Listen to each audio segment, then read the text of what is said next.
Welcome. The creative revolution starts now.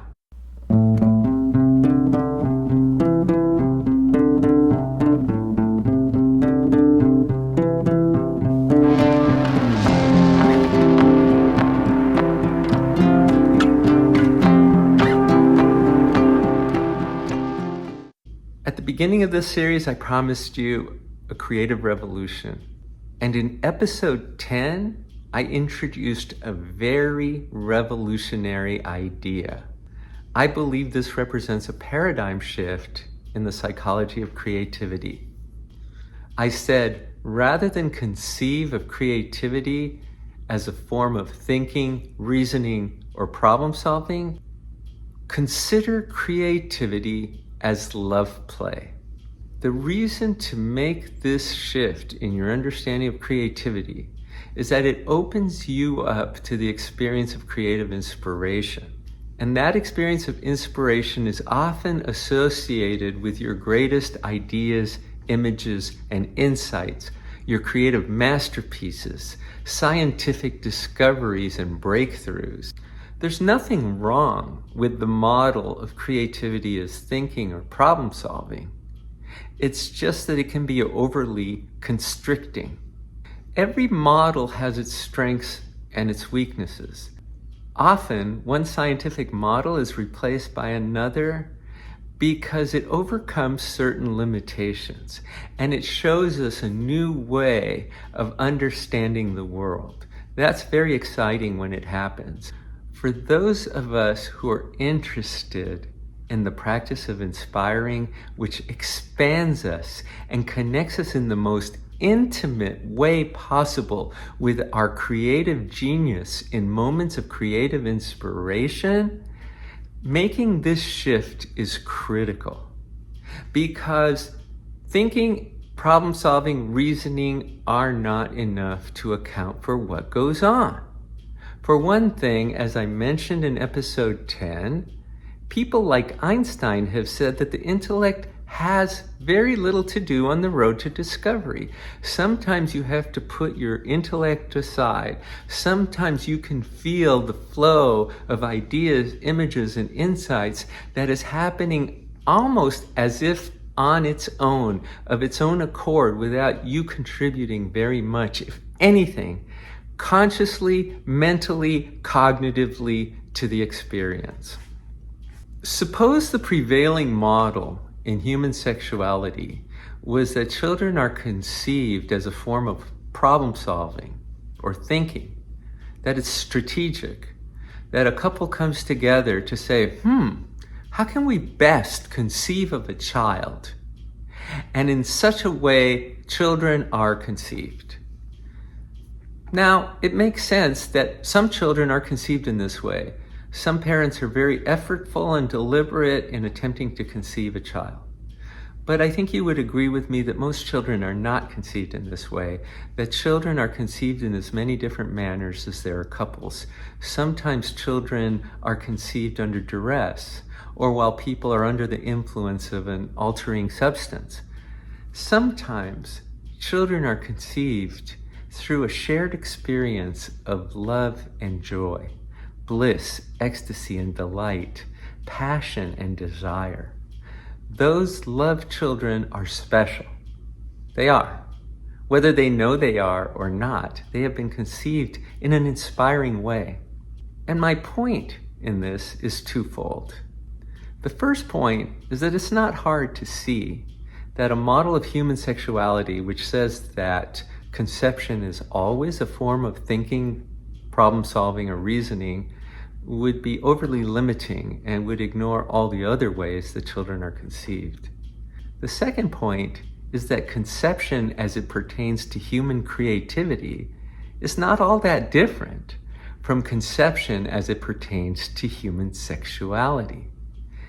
Conceiving a child and conceiving something creative are very, very similar experiences in many ways.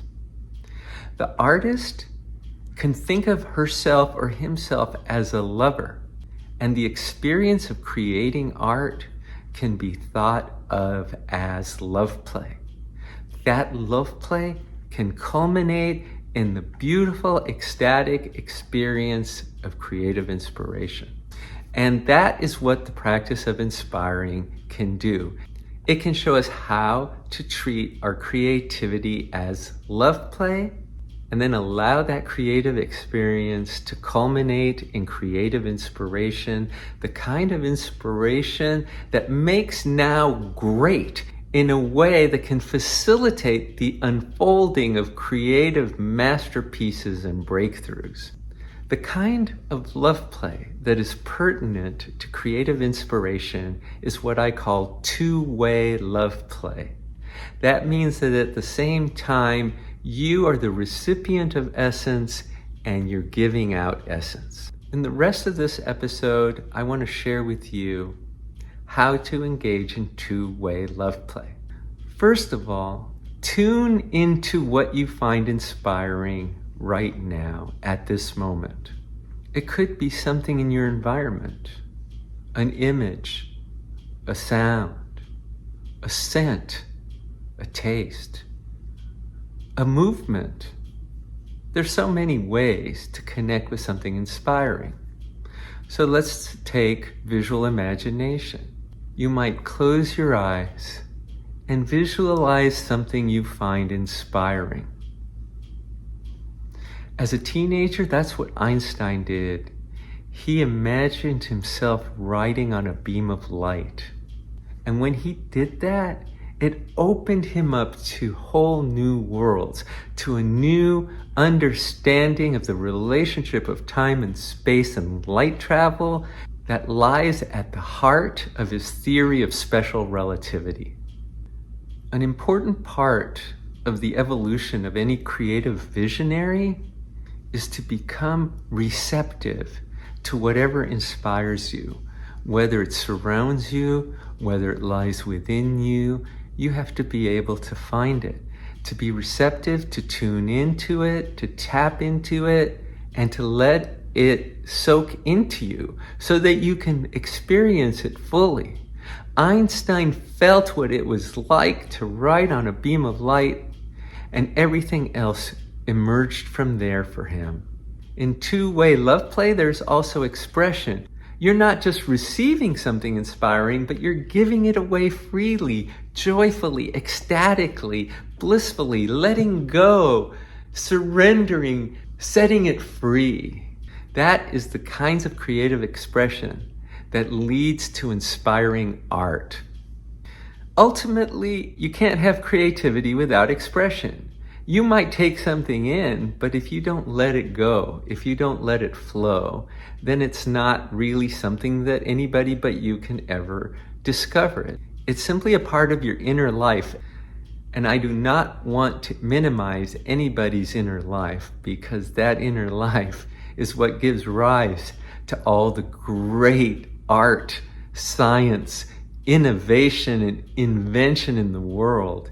It all arises from our inner life and from what we take in that inspires us, and then we give it away to the world in a form of free expression. So the two-way love play is you find that which inspires you and you take it into you fully, let it expand you, let it fill you, and then let it overflow you, giving it away freely to the world. That is two-way love play. I want you to start practicing that, because from that foundation of two-way love play comes everything else in the practice of inspiring. We're going to learn how to take that experience to its ultimate culmination point that can generate some of your greatest art. That's what's next. So please stay tuned. Thank you.